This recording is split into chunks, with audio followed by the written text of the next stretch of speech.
हरियाणा की हर अपडेट के लिए बेल आइकन दबाएं और सब्सक्राइब करें STV हरियाणा न्यूज। नमस्कार, आप देख रहे हैं हरियाणा न्यूज और मैं हूं आपके साथ शुभेंदु सिंह। जो किसान अपनी फसल को बड़ी ही मेहनत के साथ अपनी औलाद से ज्यादा प्यार करता है, वहीं किसान कुछ ऐसी परिस्थितियों में खिल जाता है जिसके चलते उसे अपनी ही फसल को नष्ट करना पड़ता है। हालांकि उनके इस कदम को सही नहीं ठहराया जा सकता, लेकिन कुछ ऐसी ही विडंबना आज देश भर में कई किसानों के सामने पेश आई, जिन्होंने कृषि कानूनों से नाराज होकर अपनी फसल को खुद ही बर्बाद कर दिया। लेकिन इस सब के बीच एक सवाल भी खड़ा हो रहा है कि क्या अपने हाथों से अपनी मेहनत बर्बाद कर देना किसी समस्या का समाधान है? उधर किसानों ने आज शहीद आजम भगत सिंह के चाचा अजीत सिंह की जयंती पर पगड़ी संभाल जट्टा दिवस मनाया। पगड़ी संभाल जट्टा, पगड़ी संभाल। अपने हकों हुकूक की लड़ाई को लेकर जारी किसान आंदोलन को आज 90 दिन हो गए हैं और 90 दिनों में ये आंदोलन कई मौसम, कई परेशानियां देख चुका है। कई बार सियासतदानों ने इसे बदनाम करने की कोशिश की तो कई दूसरे नेताओं ने किसानों पर राजनीति करने की भी कोशिश की, लेकिन ये अन्नदाता हर मुश्किल से लड़ने के लिए डटे रहे और अपने आंदोलन को और तेज करते रहे। उधर आंदोलन कर रहे किसानों ने मंगलवार को पगड़ी संभाल जट्टा दिवस भी मनाया। पंजाब से लेकर दिल्ली, हरियाणा और यूपी दिल्ली बॉर्डर पर किसान अपने अपने संगठन के रंग की पगड़ी पहनकर पहुंचे। बात करें पगड़ी संभाल टैगलाइन की तो इस पगड़ी संभाल लहर का जन्मदाता भी पंजाब है।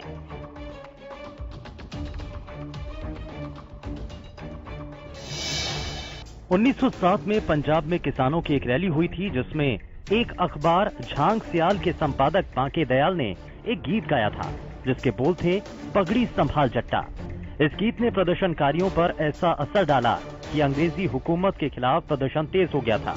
जिस आंदोलन में ये गीत गाया गया था वो शहीद आजम भगत सिंह के चाचा अजीत सिंह ने छेड़ा था। एक और जहां किसान पगड़ी को लेकर सम्मान दिवस मना रहे थे तो वहीं दूसरी ओर देश के कई हिस्सों में कई किसानों ने अपनी खड़ी फसल को नष्ट कर दिया, जिसको लेकर सवाल उठे कि अन्नदाता जो धरती का सीना चीर कर फसल उगाता है वो कितना मजबूर होकर उसे नष्ट करेगा।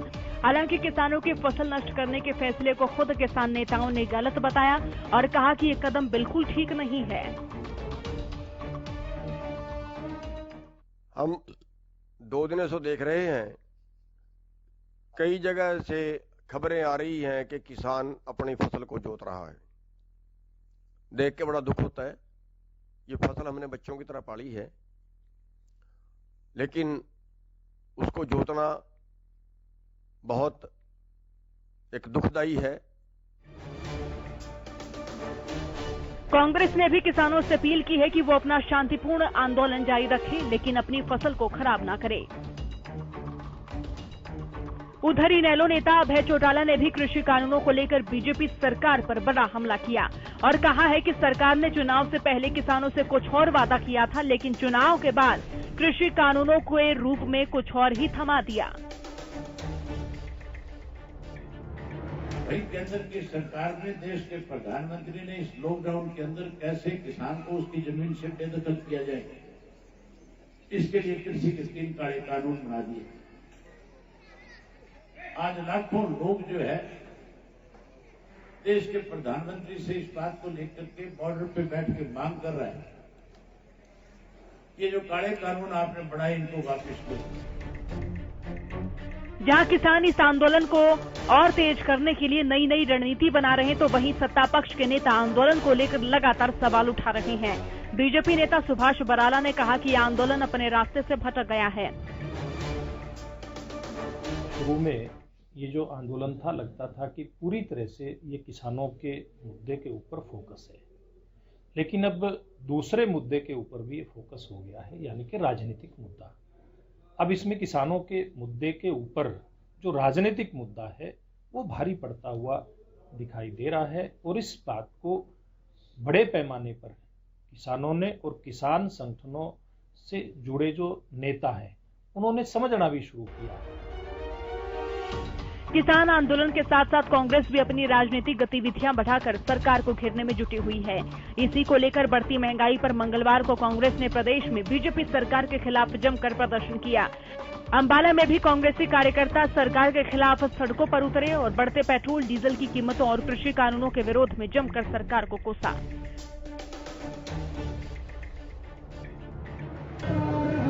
जो ये 3 काले कानून किसानों के खिलाफ बनाए हैं, जो 90 दिन से इतने सर्दी के मौसम में किसान धरने पे बैठे हैं, उनको समर्थन करने के लिए और उसके साथ साथ जो ये डीजल पेट्रोल के रेट 100 से ऊपर पहुंच गए हैं, हर रोज लगातार बढ़ते जा रहे हैं और हमारी रसोई की जो गैस है उसके रेट कहां से कहां पहुंचा दिए।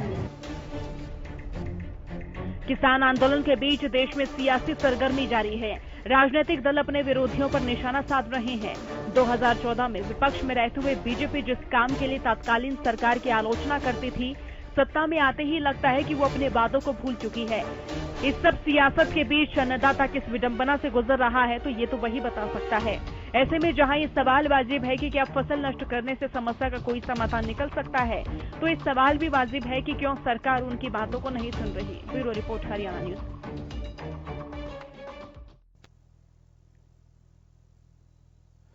तो किसान संगठन नेता की तरफ से आह्वान किया गया अपनी फसलों को नष्ट करने का। कहा गया कि अपनी फसल को जला दिया जाएगा और इसी को आह्वान मान करके किसान इस पर आगे बढ़ रहे हैं और इसलिए अलग अलग जगहों पर किसानों ने अपनी फसलों को नष्ट किया।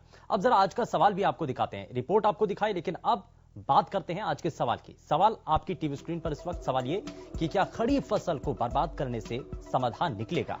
इस पर आपको अपना जवाब देना है। यदि आपको लगता है वाकई में ऐसा है, हाँ के लिए आपको यस टाइप करना है, ना के लिए आपको नो टाइप करना है और जल्दी से हमें भेज देना है। और कार्यक्रम के आखिर में इस सवाल का जो जवाब आपके द्वारा दिया जाएगा वो हम आपके साथ साझा करेंगे। और चलिए अब जरा जल्दी से आगे बढ़ते हैं और बिना समय गवाए आज के खास मेहमानों से आपको मिलवाते हैं। हमारे साथ भारतीय जनता पार्टी से प्रवक्ता प्रोफेसर वीरेंद्र सिंह चौहान कार्यक्रम में जुड़ चुके हैं। चौहान साहब, बहुत स्वागत है आपका कार्यक्रम में। कांग्रेस पार्टी से प्रवक्ता वेणु अग्रवाल जी कार्यक्रम में है। वेणु जी, बहुत स्वागत है आपका। भारतीय किसान यूनियन से प्रदेश सचिव दर्शन ढाना जी हमारे साथ कार्यक्रम में जुड़ चुके हैं। दर्शन जी, बहुत स्वागत है। और राजनीतिक विश्लेषज्ञ योगेश कौशिक जी हमारे साथ कार्यक्रम में जुड़ चुके हैं। योगेश जी, बहुत स्वागत है आपका कार्यक्रम में। मैं शुरुआत वेणु अग्रवाल जी आपसे ही करना चाह रहा हूं। वेणु जी, किस तरीके से देख रहे हैं आज भूपेंद्र सिंह हुड्डा प्रेस कॉन्फ्रेंस करते हैं, सामने आते हैं और कहते हैं कि बजट सत्र के दौरान प्रदेश के अंदर कई गंभीर विषय हैं, न सिर्फ किसान आंदोलन बल्कि तमाम दूसरे अहम विषय जिसको लेकर के सरकार को घेरने की तैयारी है। क्या रणनीति है? जी, रणनीति तो मुद्दे तो बहुत हैं। कौन सा ऐसा मुद्दा नहीं है आज जिससे जनता त्रस्त हो रही है, दुखी हो रही है, परेशान हो रही है। लेकिन जो अहम मुद्दा आज के टाइम में चल रहा है वह किसान का मुद्दा, महंगाई का मुद्दा। तो इसी के चलते आपने देखा होगा, अभी आपने न्यूज में भी दिखाया कि आज अंबाला में भी पदयात्रा निकाली गई इन्हीं मुद्दों को लेकर। और जैसे भी हमने सुना भी और देखा भी, जो किसान अपनी खड़ी फसलों को नष्ट कर रहे हैं, मतलब किस हद तक वो मजबूर हो गए हैं और किस हद तक सरकार की संवेदनहीनता है कि एक गरीब इंसान को आप इतना मजबूर कर रहे हो कि वो जिस फसल को वो बच्चे की तरह पाल पोस कर बड़ा करता है, आज वो दुख में अपनी आवाज को आप तक पहुंचाने के लिए उस फसल को नष्ट कर रहा है, लेकिन आपके कान पर जूं नहीं रेंग रही है। तो हमारे नेता तो बिल्कुल साथ खड़े हैं, कांग्रेस पार्टी बिल्कुल किसानों के साथ है। बहुत दुख भी है, लेकिन हम उन्हें शक्ति भी देते हैं, खुद को भी शक्ति देते हैं कि इस तरह की बातें सुनना भी हमारे लिए एक बहुत मुश्किल हो जाता है। लेकिन जो हालात आज इस सरकार ने बना दिए हैं, भाजपा सरकार के राज में, जो झूठ बोलकर सत्ता में आई, किसानों से। वेणु जी, लेकिन फसलों को नष्ट किया जाना, इसको लेकर भूपेंद्र सिंह हुड्डा ने भी अपना स्टैंड लिया है। इस पर कांग्रेस पार्टी क्या कह रही है? जी, हम कहते हैं कि बिल्कुल नहीं करनी चाहिए, बिल्कुल नहीं करनी चाहिए। लेकिन हम तो उनकी मजबूरी को समझ रहे हैं। आप बताइए, कौन इंसान अपने बच्चे को मार देगा अपनी मर्जी से? लेकिन किस हद तक वो मजबूर हुआ होगा, कहां तक उसके ऊपर दबाव पड़ा होगा कि वो इतना कड़ा स्टेप उठा रहा है और सरकार समझ नहीं रही है। ठीक है दर्शन जी, मैं जरा अब आपके पास ही आता हूं। किसानों की परेशानी है, लेकिन आह्वान किया गया। राकेश टिकैत जिन्होंने कहा कि फसलों को जला देना चाहिए, लेकिन अब इसको लेकर के गुरनाम सिंह चढ़ूनी की तरफ से भी बयान आया। उन्होंने कहा कि ऐसा करना नहीं है। उन्होंने अपील भी की है किसानों से कि अपनी फसलों को नष्ट ना करें, इससे नुकसान सिर्फ किसानों का होगा। सिर्फ किसानों का नहीं होगा शुभेंदु जी। आज हमारे संयुक्त किसान मोर्चा की ओर से जो ये अपील की गई है, इसका कारण एक और भी है कि जिस प्रकार से किसानों के साथ मजदूर वर्ग जुड़ा हुआ है, गरीब वर्ग जुड़ा हुआ है, हमारे जो भाई जुड़े हुए हैं, जो रोटी के लिए काम करते हैं, जो मजदूरी करते हैं, गेहूं काटते तो गेहूं में से कुछ हिस्सा होता है उनको मजदूरी मिलती है, बहुत सारे लोग इसके साथ जुड़े हुए हैं। तो इसलिए संयुक्त किसान मोर्चा ने ये कहा है कि हमारे किसी भी भाई को अन्न के बगैर न रहना पड़े, उनको किसी भारी समस्या का सामना न करना पड़े। इसलिए किसान से फिर से ये अपील की है कि समाधान सरकार से हम करवा लेंगे, कम से कम अपनी फसल को ना बर्बाद करें और अपने भाइयों को, अपने देश को, खुद को नुकसान ना होने पाए। ऐसी अपील भी संयुक्त किसान मोर्चा के द्वारा की गई है। उसका कारण सिर्फ यही है कि आम जनता को नुकसान ना हो, गरीब भाई को नुकसान ना हो, जो किसान जो बयान था उस बयान का खंडन करते हैं, उस बयान का खंडन करते हैं? नहीं शुभेंदु जी, खंडन नहीं करते। देखिए, आज हमारे देश के अंदर बहुत सारे लोग ऐसे हैं जो अगर हम उठाकर देखेंगे कि उनका व्यापार खत्म हो गया तो अपने बाल बच्चों सहित खुदकुशी कर ली, जिनकी नौकरियां चली गई अपने बाल बच्चों सहित खुदकुशी कर ली। बहुत सारे अखबारों में ऐसे आए हैं और आपने देखे भी होंगे, हमने भी देखे हैं। तो किसान के लिए अपनी फसल नष्ट करना अपने बच्चों को मारने के बराबर है। और जब उसके बच्चे उसको दिख रहे हैं कि आने वाले समय में जिस प्रकार से ये अडानी, अंबानी और कॉरपोरेट के हवाले कर दिए जाएंगे तो उनको तो वैसे भी मरना है। आज इसलिए वो विरोध प्रदर्शन करने के लिए ये अपील की थी, ताकि सरकार ने जिस प्रकार से दरवाजे बंद कर दिए, बातचीत के दरवाजे ही बंद कर दिए, तो उस प्रकार से एक और कोई तरीका नहीं बचा सरकार को जगाने का। इसलिए वो अपील की थी, वो भी जायज थी। हालांकि इस रास्ते को लेकर के कई सवाल उठ रहे हैं, लेकिन वीरेंद्र सिंह चौहान जी, बड़ी मुश्किल में है किसान, करे तो करे क्या? बातचीत का सिलसिला आगे बढ़ नहीं पा रहा है। अभी तक की जितनी कोशिशें की गई हैं वो सभी नाकाम साबित हुई हैं। बातचीत का दौर भी चला लेकिन उसका भी कोई निष्कर्ष नहीं निकला। तो अब ऐसे में किसान करें क्या? शुभेंदु, कुछ चीजें जो सारा देश देख रहा है और सूझवान लोग जिनको समझ भी रहे हैं, वो दोहराना चाहता हूं आपके माध्यम से। एक, प्रतिपक्षी लोग और कथित किसान आंदोलन के कुछ नेता चीजों को गजब के तरीके से तोड़ मरोड़ कर लोगों के सामने पेश कर रहे हैं। अभी जो मित्र बोल रहे थे मुझसे पहले, उन्होंने कहा कि किसान क्या करे, उसको तो मरना ही पड़ेगा क्योंकि उसकी जमीन तो सारी, उसकी खेती तो कॉरपोरेट के हवाले कर दी गई है। संसार का इससे बड़ा झूठ कोई हो नहीं सकता कि किसान की जमीन कॉरपोरेट को दे दी गई है या कॉरपोरेट ले गया है।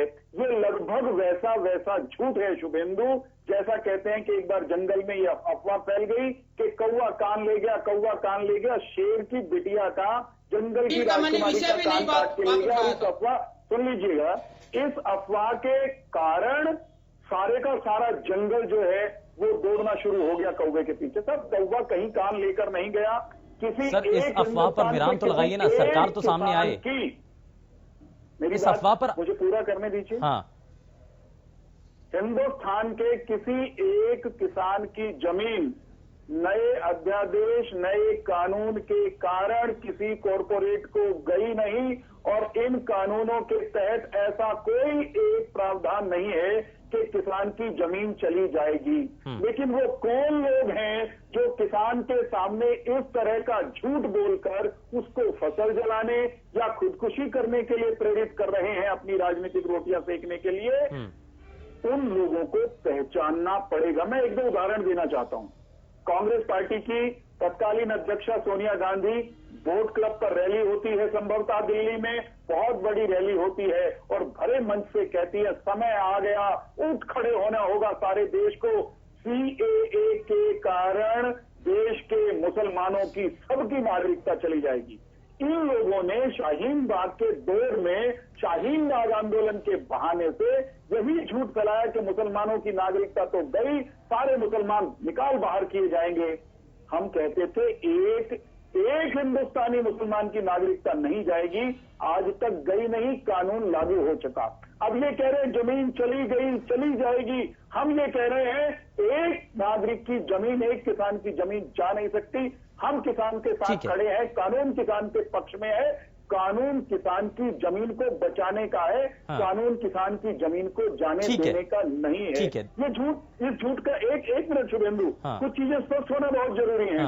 आपको शायद ध्यान नहीं होगा, पुराने लोगों को ध्यान है, जब भाखड़ा डैम बन रहा था तो कुछ लोगों ने ये कह करके भाखड़ा डैम का विरोध किया था उत्तर भारत में कि भाई डैम बन गया, पानी में से बिजली निकाल ली जाएगी पंजाब में और किसान को मिलेगा फोका पानी, उसमें बिजली नहीं होने की, उसमें प्राण नहीं होने के, प्राणहीन बेकार पानी किसान के खेत में आएगा और जिम्मेदार तू तो मर जाएगा, तेरा तो। यानी कि आप ये कह रहे हैं कि आशंकाओं के आधार पर विरोध हो रहा है। दर्शन जी कुछ कहना चाह रहे हैं, जरा जल्दी से रिएक्शन, उसके बाद में योगेश जी आपके पास आता हूँ। ठीक है सर, वीरेंद्र जी ठीक है, दर्शन जी जरा जवाब कुछ कहना चाह रहे हैं। यही लोग किसानों की आत्महत्या के लिए ठीक है वीरेंद्र जी, जिन कुछ किसानों ने ये लिख करके आत्महत्या कर ली। ठीक है, आपने अपनी बात रखी है, ठीक है सर।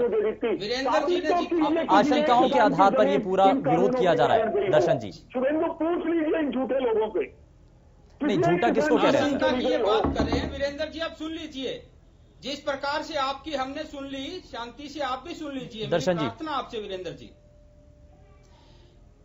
हमारे बीजेपी के मित्र ने कहा कि ये आंदोलन जो है केवल आशंकाओं के आधार पर है, पहली बात। दूसरी बात, इन्होंने कहा कि ये जमीन जाने की बात है। मैंने ऐसी जमीन जाने की कोई बात नहीं की थी, मैंने ये कहा था कि उसके बच्चे बिक जाएंगे और मर जाएंगे, उससे अच्छा ये समस्या ये है कि आपको सुनना नहीं चाहते किसी को, इसी पैनल में कहा जमीन चली गई, जमीन चली जाएगी, सही नहीं कि जमीन न गई न जाएगी और न जाने देंगे। नहीं कहता हूँ एक भी किसान की जमीन जाएगी तो हम ठीक है वीरेंद्र जी जरा सुनिए, ठीक है आप अपनी दर्शन जी बताइए, आप सुनेंगे नहीं? ठीक है, यानी कि जमीन नहीं जा रही है। शांति से सुन लीजिए, इन्होंने आशंकाओं के आधार पर कहा सुबंधु जी। जी सुबंधु जी, इन्होंने कहा कि सारी की सारी आशंका है। मुझे ये बता दे मेरे मित्र कि जो हिंदुस्तान के ऊपर वर्ल्ड बैंक का कर्ज है वो 2014 में 29 लाख करोड़ था और 2020 मार्च तक 41 लाख करोड़ कर दिया इन्होंने। क्या इसका इनके पास कोई जवाब है? दूसरी बात मैं बताना चाहता हूं कि पैसेंजर व्हीकल जो 2011 में खरीदे गए थे वो 13,10,000 खरीदे गए थे, 13,10,000 और 2020 में वो मात्र 2021 तक 17 लाख हो गए, घट के 18 लाख से 18,10,000 से। और मैं दूसरे जो 3 व्हीलर जो पूरे रोजगार के साथ जुड़े हुए हैं, वो 3 व्हीलर जो 2001 में बिके थे वो 1,40,000 बिके थे और 2021 तक आते आते ये 1,30,000 हो गए हैं, वो भी घट गया है। जो कमर्शियल व्हीकल की बात है, कमर्शियल व्हीकल 2013 में जब ये कांग्रेस की सरकार गई थी और उसके बाद ये लोग आए थे तो 4,80,000 बिके थे और 2021 तक ठीक है, आपने 3,60,000 हो गए हैं। ठीक है सर, क्या ये महंगाई? ठीक है, मैं इस पर जवाब लूंगा वीरेंद्र जी, मैं आपसे जवाब लूंगा वीरेंद्र जी, मैं आपसे जवाब लूंगा। दर्शन जी ठीक है, मैं वीरेंद्र चौहान जी मैं आपसे जवाब लूंगा, लेकिन योगेश कौशिक जी भी हमारे साथ कार्यक्रम में। योगेश ठीक है, वीरेंद्र चौहान जी मैं आपसे इस पर जवाब लूंगा। ठीक है दर्शन जी, मैं जरा योगेश कौशिक जी ये समझना चाह रहा हूं कि किसानी की बात जो शुरू हुई थी और किसान आंदोलन का मकसद यही था कि किसानों के सामने परेशानियां अपार थी और उन्हीं परेशानियों से निपटने के लिए, उनका समाधान चाहने के लिए आंदोलन किया गया। लेकिन आज जब बात होती है तो ना सिर्फ खेती की बात होती है बल्कि इसके इर्द गिर्द देश में अलग अलग मुद्दे जो राजनीतिक दलों के द्वारा वो अब मुद्दे उठाए जाते हैं, वो बात अब इस आंदोलन के जरिए होने लगी है। देखिए, कभी भी कोई जलजला आता है ना तो एकदम नहीं आता। जो धरती के नीचे कई चीजें चलती रहती है ना, उनसे पनपती है ये चीजें। और ये जो अब किसानों वाला मुद्दा जो बड़ा हो रहा है, ये एकदम नहीं है, ये धीरे धीरे पहले ग्राउंड और चीजों का भी तैयार हुआ। अब जैसे मैं ट्रैक रिकॉर्ड इनका बीजेपी का जानना चाहता हूं कि इन्होंने जो जो चीजें इंप्लीमेंट की, वीरेंद्र भाई जवाब दे देंगे, बड़े विद्वान हैं वो, मैं जानता हूं उनको, कि इन्होंने ट्रैक रिकॉर्ड इनका अगर आप चेक करें, जो जो काम इन्होंने पहले मना किए कि ये कांग्रेस जो है गलत कर रही है, जैसे आधार कार्ड गलत बताया, ठीक है, आधार कार्ड के बाद नरेगा के बारे में जो स्कीम थी उसको तो सरेआम ये कह दिया गया था कि तो ये तो डस्टबिन में डाल दी जानी चाहिए। पार्लियामेंट में मोदी जी का भाषण है और उसी नरेगा के दम पे अभी जब कोरोना का वो सारा का सारा हुआ वो अब सारा का सारा वो सही पाया गया, उसी की वजह से लोगों तक खाना पहुंचा। अब उसके बाद में बात करता हूं, नोटबंदी में इन्होंने कहा लाभ होगा, काला धन आएगा। नोटबंदी का ट्रैक रिकॉर्ड सबको पता है, कितना काला धन आया, कितनी आतंकवाद खत्म हुआ, सबको मालूम है। उसके बाद जीएसटी से कहा टैक्सेस जो है एक वो बिल्कुल सारा का सारा टैक्स का मामला जो है टेंशन फ्री हो जाएगा, वो टेंशन फ्री की बजाय और बढ़ गया। और अब जहां आंदोलन की मैं बात करता हूं, आंदोलन, अन्ना आंदोलन को आप याद क्यों नहीं करते हैं जब आंदोलन की बात होती है? अन्ना आंदोलन में जितने लोग मंच पे बैठे थे वो सारे के सारे आज के दिन राजनीतिक मुकुट पहन के और पूरे के पूरे देश में घूम रहे हैं। तो ये अगर वीरेंद्र जी कह रहे हैं, मैं मानता हूं उनमें कुछ लोग निकलेंगे, आंदोलन से ही लोग निकलते हैं, आंदोलन से ही पूरे देश की राजनीति आगे बढ़ी है। कोई आंदोलन करना गुनाह थोड़ा है। आप आंदोलन को अगर ये कहने लग जाएं इसमें एक्स आ गया, इसमें वाई आ गया, इसमें जेड आ गया, जब भी कभी आंदोलन शुरू होता है, गांधी जी ने आंदोलन शुरू किया, वो कभी नेता नहीं बने, लेकिन उनके पीछे जो लोग आए उन्हीं लोगों ने आगे देश संभाला। ऐसे और आंदोलन भी आते हैं, और आंदोलन आते हैं, उनमें लोग आते हैं, तभी तो राजनीति में कोई बदलाव आता है। अगर ऐसी बात है तो क्या असल में जो किसानों का मुद्दा है जिसके लिए आंदोलन किया गया वो कहीं पीछे रह गया है, बाकी चीजें हाँ नहीं, ये बहकावा है, ये बहकावा है। बिल्कुल किसान आंदोलन किसानों के कब्जे में है, किसान जैसा चाहते हैं उसको आगे बढ़ा रहे हैं। हाँ, इसमें कोई दो राय नहीं है कि किसानों के पैरेलल जो लोग अपनी जमीन खो चुके थे, इससे मैं वीरेंद्र भाई की बात से सहमत रहूंगा, जो जमीन खो चुके थे वो अपनी जमीन तलाश रहे हैं। लेकिन कोई भी राजनीतिक पार्टी, क्या वीरेंद्र भाई ने अपनी जमीन नहीं तलाशी थी अन्ना आंदोलन में? क्या आप पार्टी का पूरा निर्माण नहीं हुआ था आंदोलन से? क्या जेपी आंदोलन के बाद जनता पार्टी नहीं बनी थी, जो जनता पार्टी से निकल के बीजेपी बनी है? ये आंदोलन में होता है। आंदोलन के बाद नए चेहरे आते हैं, नया विकल्प लेके आते हैं, नए काम करते हैं। ठीक है, तो ये कोई नई चीज नहीं है। ठीक है वीरेंद्र जी, मैं केवल एक बात कहूंगा बहुत विनम्रता से योगेश जी से, हमने कभी नहीं कहा कि आंदोलन करना अपराध है। आंदोलन होते रहे हैं, आंदोलन हो रहे हैं, आंदोलन होते भी रहेंगे, लेकिन आंदोलन को चलाने के जो आप आधार बना रहे हैं, मैं उनको तार तार करने का प्रयास कर रहा हूं और वो तार तार होते दिख रहे हैं। झूठ बोला गया कि मुसलमानों की नागरिकता चली जाएगी, साबित हो गया कि ऐसा कुछ नहीं होगा।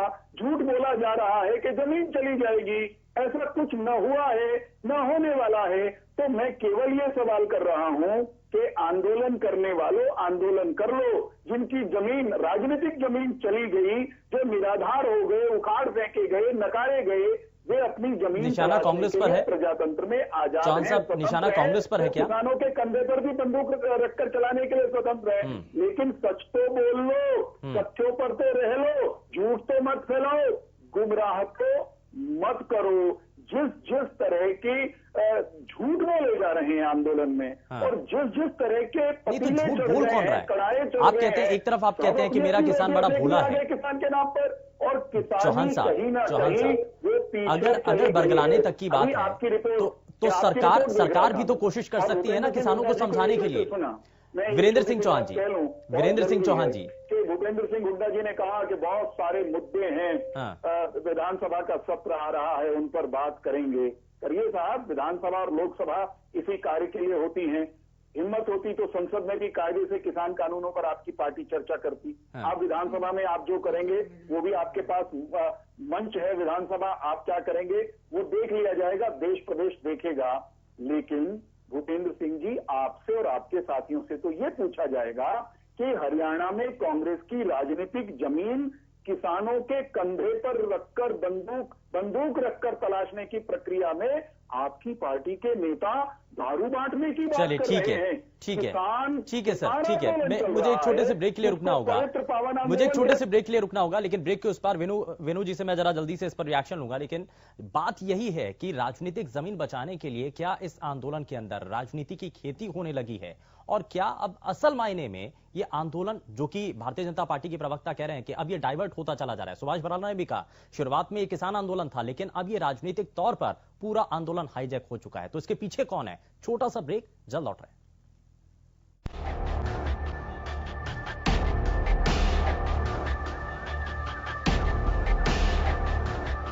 के बाद आप सभी का स्वागत है। और सड़क पर उतरकर कांग्रेस लगातार हमला कर रही है और सरकार को घेरा जा रहा है और इसी को लेकर के रणनीति तय की जा रही है। सभी खास मेहमान लगातार हमारे साथ कार्यक्रम में बने हुए हैं। जरा जल्दी से मैं आगे बढ़ता हूं और मैं जरा दर्शन जी, ये बार बार कहा जा रहा है कि इस आंदोलन के अंदर आपने कुछ ऐसे दल हैं जिनको आपने जमीन तलाशने के लिए एक मौका दे दिया है, अपना कंधा दिया है बंदूक चलाने के लिए, निशाना सरकार को बनाया जा रहा है।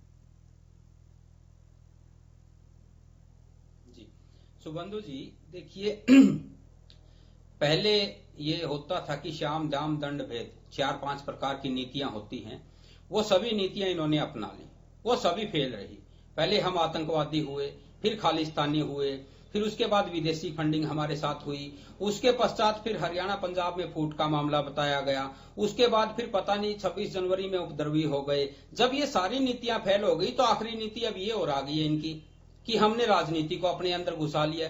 अभी थोड़ी देर पहले मेरे मित्र बता के हटे हैं कि जेपी नारायण आंदोलन जो था उनसे इन्होंने जन्म लिया था। मोदी बड़ा जोर जोर से कहता था कि मैंने जन्म लिया जेपी नारायण आंदोलन से। आज क्या प्रॉब्लम हो रही है? अगर कोई और रोटी सेक रहा है तो सेकने दो।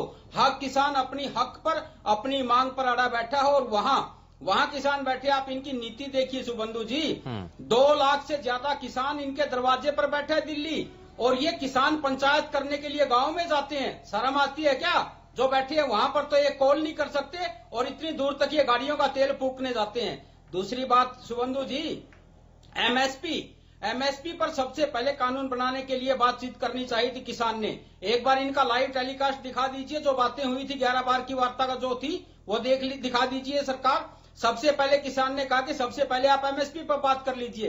70-75 साल के बाद किसान आज अपनी केवल एक छोटी सी मांग सबसे पहले लेकर आया कि मेरी माल की कीमत तय कर दीजिए। उसके ऊपर कहा कि इसको तो भूल जाइए, बाकी बात कीजिए संशोधन पर। किसान ने कहा कि पहले एमएसपी की बात कर लीजिए, उसके बाद हम अगली बात करेंगे। एमएसपी पर सुबंधु जी मैं एक छोटी सी बात कहता हूं। ये कानून लेकर आए हैं तीनों काले कानून, और कमाल की बात यह है कि ये कह रहे एमएसपी थी, एमएसपी है, एमएसपी रहेगी। अगर एमएसपी थी, एमएसपी है, एमएसपी रहेगी तो उसको कानून क्यों नहीं बना देते कि इससे कम पे अगर कंपनी वाले भी खरीदेंगे तो उनकी सजा होगी। डर लगता है इनको, डर लगता है माई बाप से। और ये बकवास करते हैं बड़ी बड़ी, किसान को केवल धोखा देना इन्होंने। ठीक है वेणु अग्रवाल जी, और कुछ नहीं है। वेणु अग्रवाल जी, ये कहा जा रहा है कि राजनीतिक जमीन पर आप पूरी तरीके से विफल हो चुके हैं, आपकी जमीन खो चुकी है, ये बार बार कहा जा रहा है। लेकिन अब ये एक ऐसा मौका है जिसमें आप एक बार फिर से वापस जमीन पर आ रहे हैं, धीरे धीरे आपको पकड़ मिल रही है। तो क्या इसीलिए किसानों के इस आंदोलन में कांग्रेस है? ये आरोप जो लग रहे हैं इसमें कितनी सत्यता है? देखिए मैं अपने भाई जी मैं कहना चाहूंगी, बिल्कुल बताना चाहूंगी कि जो मेरे भाई वीरेंद्र जी ने अभी कहा, एक भाखड़ा डैम का एग्जाम्पल दिया इन्होंने अभी आपके सामने कि पानी में से बिजली निकाल लेंगे और फोका पानी आपके पास आएगा। बिल्कुल यह बात हमने भी सुनी है, लेकिन जिन्होंने यह कहा उन्हीं के खानदान का की पूंछ पकड़कर तो आपने सरकार बनाई है। अगर यह बात गलत थी तो आपने उस खानदान के लोगों को मिलाकर अपनी सरकार क्यों बनाई? सबसे पहले बात तो ये। दूसरी बात, वो कह रहे हैं कि हमारी राजनीतिक जमीन खिसक जाएगी। अरे भाई, हमारी राजनीतिक जमीन तो खिसके ना खिसके, आप अपनी तो बचा लीजिए। आज जो किसान आंदोलन चल रहा है, सबसे ज्यादा डर किसकी राजनीतिक जमीन को है?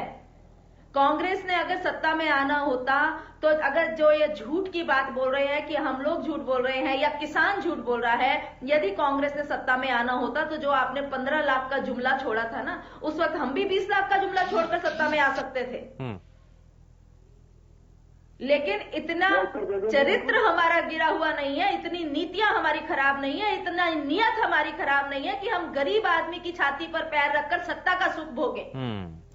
आज गरीब आदमी अपनी फसलों को जला रहा है, अपनी मेहनत बर्बाद कर रहा है, और आप यहाँ मंच पर बैठकर इस तरह से नकल उतारते हैं। मैंने देखा अभी उन्होंने मेरे एक प्रवक्ता भाई की नकल उतारकर इस तरह से बात की। अक्सर मैं देखती हूँ कि आपके बीजेपी के प्रवक्ता आते हैं और एंकर के ऊपर हावी हो जाते हैं। भैया, आप सत्ता में बैठे, मानते हैं आपके पास पावर है, आपके पास मलाई है चाटने को, लोकतंत्र में आप इस तरह की बात नहीं कर सकते। वेणु अग्रवाल जी, ऐसा तो नहीं है। देखिए, लोकतंत्र में दूसरी बात, चलो छोड़िए इस बात को, छोड़िए इस बात को। लेकिन अगर हम अपनी बात करें कि ये जो राजनीतिक जमीन की बात कर रहे हैं कि जो आज महंगाई आप लेकर जा रहे हैं, अगर आप मैं वीरेंद्र जी जवाब लूंगा, मैं जवाब लेता हूँ 1 मिनट कि रबड़ के दाम पिछले 2-3 महीने में पिछले 2-3 महीने में रबड़ के दाम 40% अपर हो चुके हैं, जो कि रिलायंस के अंडर में रबड़ का दाना बनता है।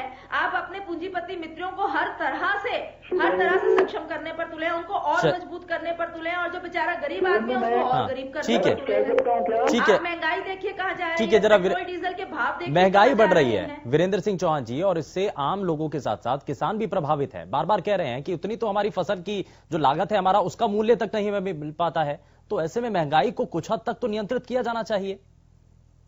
शुभेंदु, कुछ चीजें जिस तरह से मैंने कहा कि भ्रम फैलाए जाते हैं, झूठ बोले जाते हैं, और झूठ कांग्रेस के नेता किस स्तर पर बोलते हैं उसका अभी एक प्रमाण इनके पुदुचेरी के मुख्यमंत्री, इनकी पार्टी के शिखर नेता राहुल गांधी के सामने जब कैमरा पर बोलते पकड़े गए, तो उससे बड़ा कोई प्रमाण नहीं हो सकता। एक बुजुर्ग महिला आई, उसने कहा कि तूफान में या भूकंप में या जो बाढ़ आई थी उस समय ये मुख्यमंत्री मेरे पास नहीं आए।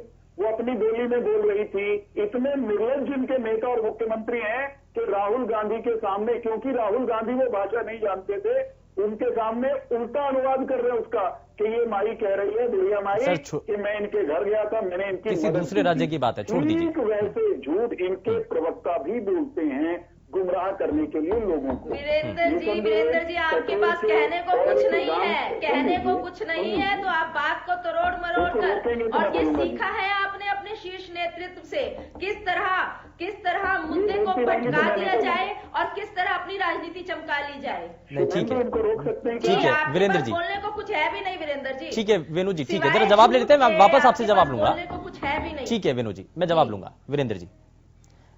शुभेंदु जी, निसंदेह तेल के दाम बढ़े हैं, और तेल क्योंकि हर आदमी को प्रभावित करता है तो सबको लगता है कि जैसे बड़ी भारी महंगाई बढ़ गई। लेकिन सब ये भी जानते हैं कि ऑयल के जो दाम हैं वो कोई सरकार बैठ करके भारत में बढ़ाती नहीं है, वो इंटरनेशनली निर्धारित होते हैं, डायनेमिक प्राइसेस हैं। वो कहीं ऐसा नहीं होता कि दिल्ली में बैठ करके बढ़ाए या घटाए। सर, अगर उनके अलग अलग लगने वाले जो टैक्सेस हैं, भी समझ है इस बात की सर, उस पर जो वैट लगता है, चाहे स्टेट उस पर कर लगता हो राज्य का या केंद्र के द्वारा लगने वाला कर हो, तो वेनु जी ठीक है 1 मिनट, लेकिन सर उसमें अलग अलग तरीके से टैक्सेस तो लगते हैं ना, उसको तो कम किया जा सकता है। मुझे कहने दीजिए, मैं जी कर दिया हूं। जी, ऑयल के दाम इंटरनेशनली डायनेमिक फॉर्मूले से आजकल निर्धारित होते हैं। निसंदेह बिना संदेह की ये बात कही जा सकती है कि उस पर बहुत अधिक नियंत्रण किसी भी राष्ट्र की या राष्ट्रों की सरकारों का नहीं होता। तेल पर जो टैक्सेस की आपने बात की, अगर केंद्र लगा रहा है और राज्यों ने भी जो टैक्स लगाए हैं, वो पैसा वो किसी के घर में नहीं जा रहा, किसी पार्टी के खजाने में नहीं जा रहा, वो देश के विकास पर खर्च होने जा रहा है। कोविड के महासंकट के काल में भी आपकी और हमारी सरकार ने इस बजट में 1 पैसे का नया टैक्स नहीं लगाया। वीरेंद्र सिंह चौहान जी, तो क्या अब ये बढ़ती महंगाई नियंत्रित नहीं होगी? एक मिनट मैं बताता हूं महंगाई। हाँ, अगर इस बजट में कुछ नए टैक्स लगते, जो कि सबको लग रहा था कि कोविड सेस या कोरोना टैक्स कोई लग सकता है, तो महंगाई बढ़ती।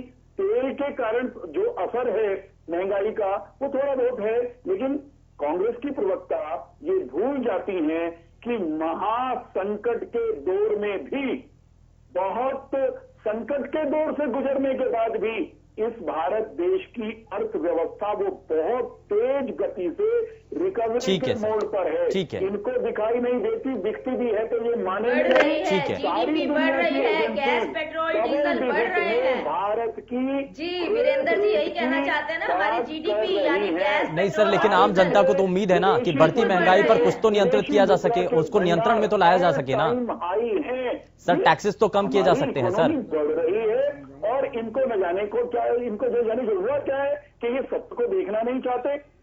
नहीं, यही सर, अगर यही देश का विकास हो रहा है इस टैक्स के पैसे से, यूपीए सरकार के समय में बार बार कांग्रेस पार्टी इस बात को रखती रही है।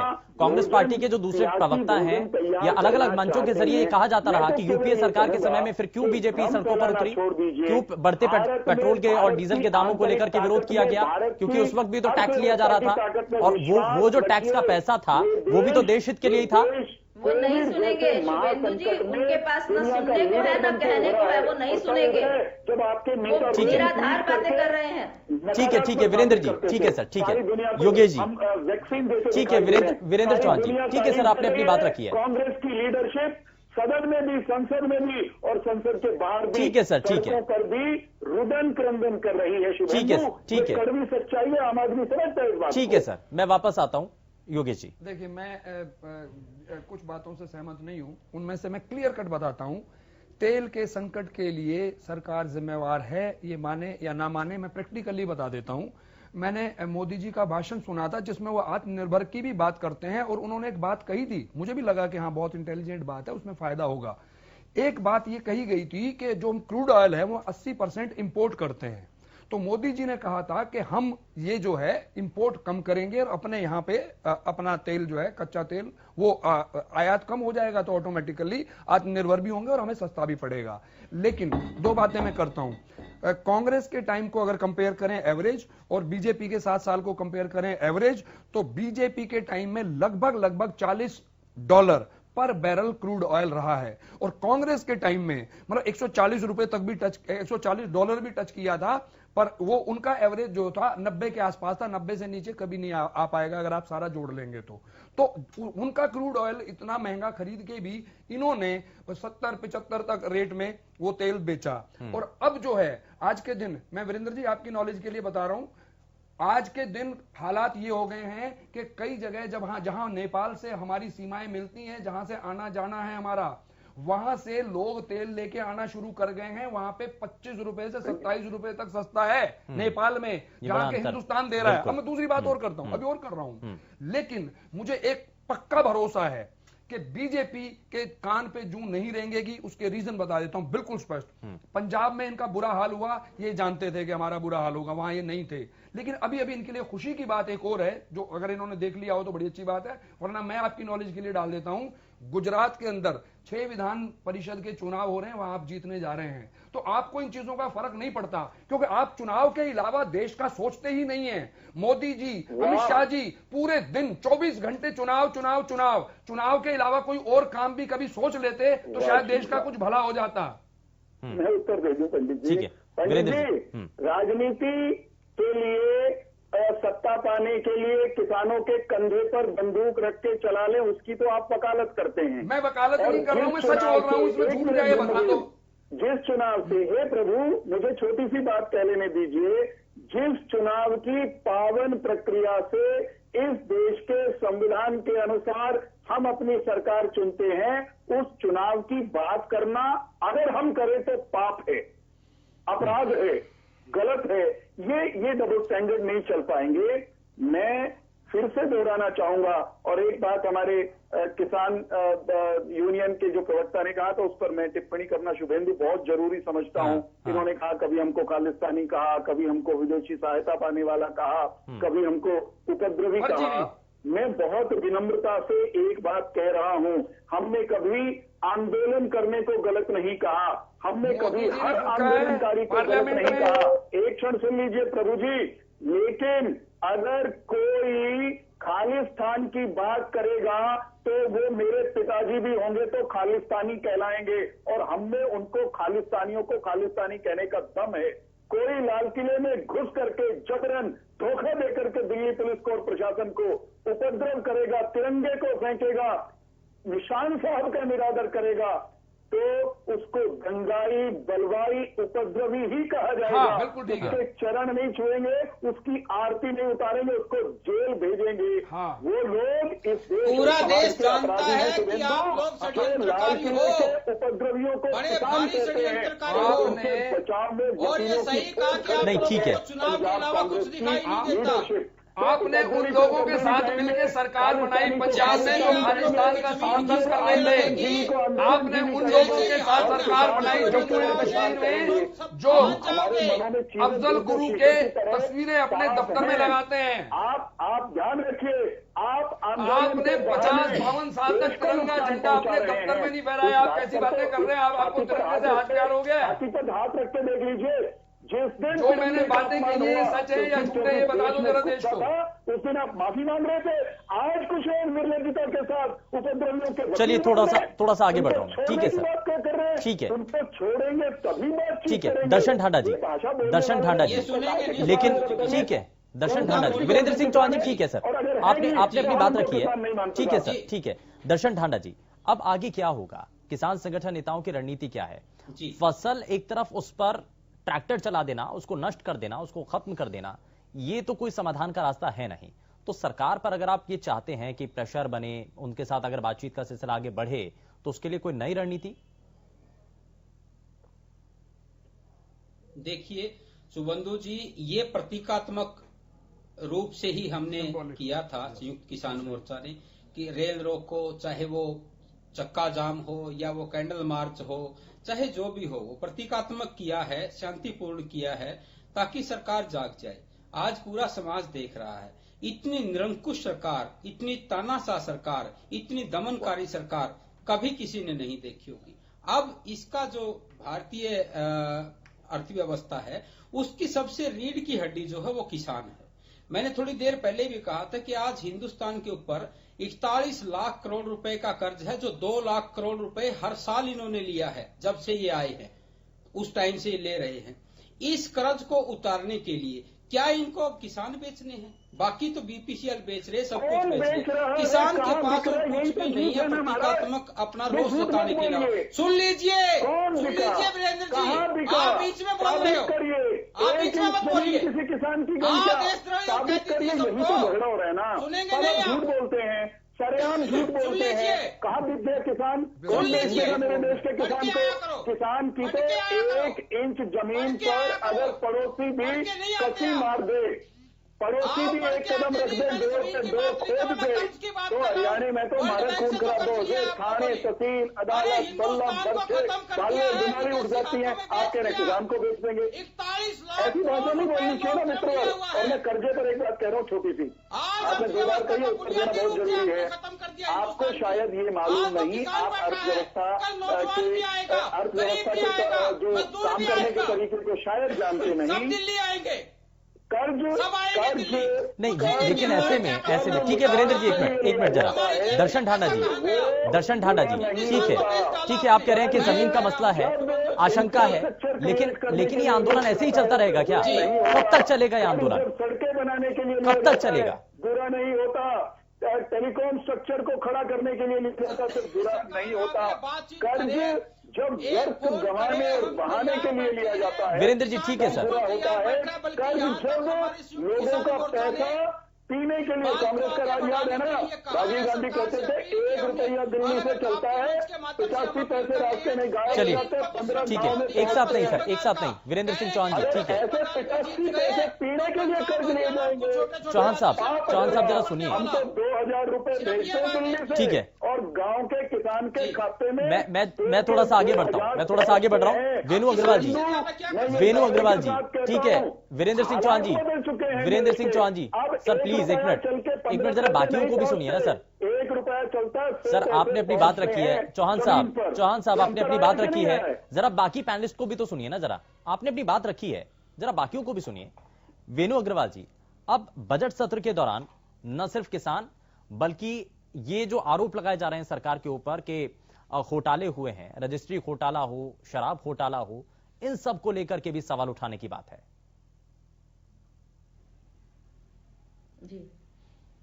जी बताइए, क्या नहीं हुए हैं? ये लोग मान रहे हैं कि हुए हैं, और इन्होंने उसके ऊपर कभी एसआईटी बिठा देते हैं, कभी एससीटी बिठा देते हैं, लेकिन रिजल्ट कुछ निकालते नहीं है, नतीजे कुछ निकालते नहीं है। जैसे आपने देखा कि किसानों के साथ बैठक रोज कर लेते थे, 11 दौर की 12 दौर की बैठक कर ली, लेकिन नतीजा कुछ निकाला नहीं। और हमारे प्रधानमंत्री जी कहते हैं कि मैं केवल एक फोन कॉल दूर हूं। भैया आप पूरे देश में भ्रमण कर लेते हैं, आप पूरे विश्व में भ्रमण कर लेते हैं, आप एक फोन, आप दिल्ली बॉर्डर पर नहीं जा सकते हमारे किसानों को मिलने के लिए? वो फोन कॉल कब मिलेगा? आपके पास फोन की सुविधा नहीं है तो फोन उपलब्ध करवा देते हैं, लेकिन वजह क्या है? तो फिर आपने ये बयान क्यों दिया कि मैं केवल एक फोन कॉल दूर हूं? लेकिन अविश्वास प्रस्ताव के जरिए आप पूछ रहे हैं कि आंदोलन कब तक चलेगा? क्या किसान चाहता है, क्या किसान चाहता है कि वो अपना घर बार फसल छोड़कर वहां सड़कों पर पड़ा रहे? लेकिन सरकार का नियत नहीं है, सरकार की मंशा नहीं है कि इस आंदोलन को खत्म किया जाए। बार बार बात करते हैं कि एमएसपी मिलेगी, अगर एमएसपी मिलेगी तो कानून बनाकर लाते क्यों नहीं है? इतने महीनों से वो वहां बैठे हैं, 11 बार 12 बार आपने उनको बुलाया मीटिंग के लिए, तो क्या आप उसका कानून नहीं लेकर आ सकते थे? जब आप ये काले कानून रातों रात बना सकते थे, जब आप कोरोना काल में आपदा की स्थिति में ये कानून बना सकते थे, तो आप एमएसपी का कानून नहीं बना सकते थे। आप केवल बरगला रहे हैं, आप केवल बरगला रहे हैं, आपकी नीयत खराब है, आपकी मंशा नहीं है। अच्छा वेणु जी, वेणु अग्रवाल जी, अगर एमएसपी पर कानून तैयार कर दिया जाए, सरकार इस पर कदम बढ़ा ले, तो कांग्रेस पार्टी का फिर क्या स्टैंड होगा? 3 कानून सही हो जाएंगे क्या? कांग्रेस पार्टी हर हाल में किसान के साथ है और कर दिया जाए वाली बात नहीं है। आप करके दिखाइए। आप 3 महीने से किसान बैठे हैं, आप एमएसपी का कानून नहीं लेकर आ सके, और कोरोना काल में आप रातों रात आपने उसको कानून बना दिया, 3 काले कानून आप लेकर आ गए कि कहीं ना कहीं तो मंशा खराब है। अगर इनकी नीयत ठीक होती तो ये लेना आते क्या? आप ये बताइए अपनी समझ को ठीक कीजिए। कानून काले ठीक है, आपकी कानून काले नहीं है, लेकिन वो नियत जरूर काली थी, नियत जरूर काली थी कि जिसमें आपने गरीब किसान को लपेटा, आपने गरीब किसान को सड़कों पर बिठाया, पानी की बौछारें आपने डाली, आंसू गैस के गोले आपने बरसाए, मारपीट आपने की उनके साथ, आपने उनके पानी के कनेक्शन बंद किए और तो और इंटरनेट सेवा तक बंद कर दी। आप लोग इंटरनेट सेवा भी बंद कर देते ताकि सच्चाई जनता तक ना पहुंचे। वेणु जी, आपने कानूनों के परखों को पलट कर देखा है क्या? पढ़ा है क्या?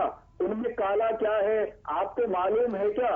बिल्कुल पड़ा है। चौहान साहब आज आपके पास, आपकी सरकार के पास कहने को कुछ नहीं है, आपको मजबूरन यहाँ पर आकर अपनी सफाई देनी पड़ती है। आपको मजबूर किसानों के हित के हैं कम्युनिटी एक्ट में से आपने फूड क्रॉप्स, आप मेरी बात सुनिएगा चौहान साहब सुनिएगा, एसेंशियल कम्युनिटी एक्ट में से आपने कानूनों में जिनकी आपकी पार्टी वकालत आपने जमाखोरी को आप लोग बढ़ावा दे रहे हैं, आप काला बाजारी को बढ़ावा दे रहे हैं, आप जमाखोरी को बढ़ावा दे रहे हैं, और आप कहते हैं कि ये कानून काले नहीं है।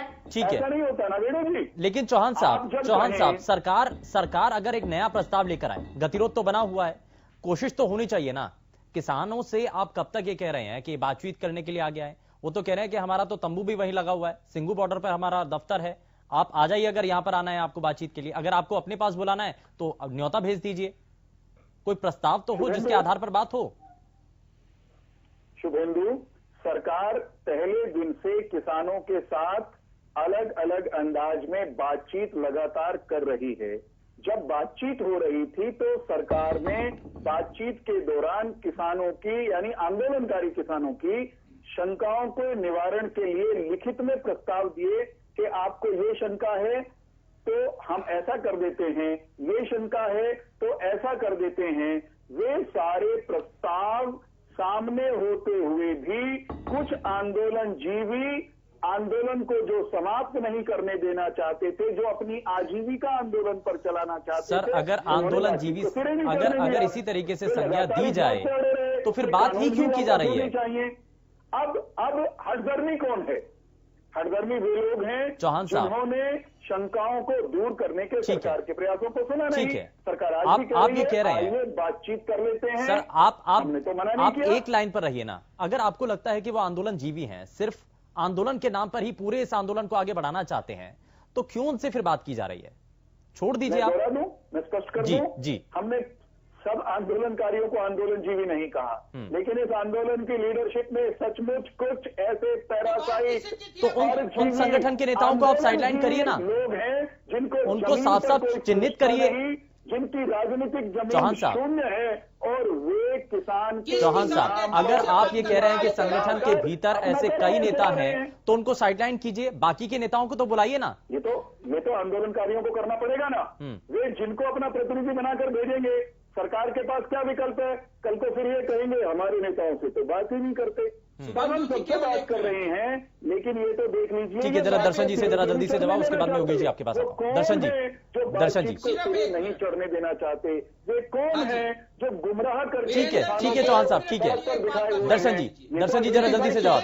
चौहान साहब ठीक है सर, ठीक है ठीक है दर्शन जी। केवल मुझे एक बात बता दीजिए, जो 11-12 दौर की वार्तालाप हुई वो किसान नेताओं से की थी या किसी और से की थी? पहली बात।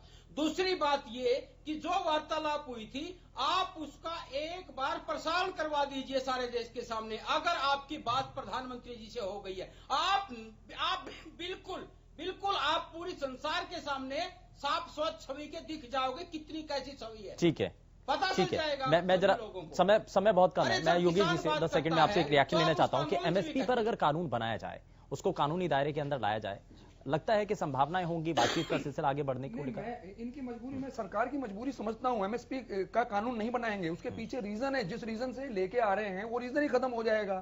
नंबर एक तो ये है कि सरकार की बाइंडिंग हो जाएगी कि सरकार खरीदे सारी की सारी फसल। वो पैसा सरकार के पास नहीं है, चाहे कांग्रेस हो चाहे बीजेपी हो, कोई भी सरकार हो। नंबर 1।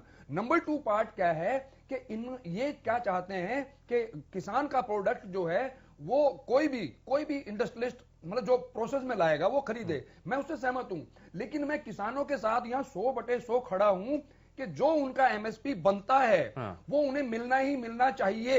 उसका कानून बनाएं, लेकिन कानून नहीं बनाएंगे क्योंकि फिर वो जो है इनकी बाइंडिंग होगी, उन्हें खरीदनी। सरकार के पास जाएंगे ना लोग तो कि जी आपने बनाया कानून, आप खरीदो। ठीक है, पर वो उनके पास पैसा नहीं है। ठीक है, ये बाध्य हो जाएगा। एफसीआई पहले ही घाटे में पहुंचा दिए 6-7 साल में। ठीक है बहुत बहुत शुक्रिया सभी खास मेहमानों का कार्यक्रम में शामिल होने के लिए। समय ज्यादा इजाजत नहीं देता आगे बढ़ने के लिए, लेकिन कार्यक्रम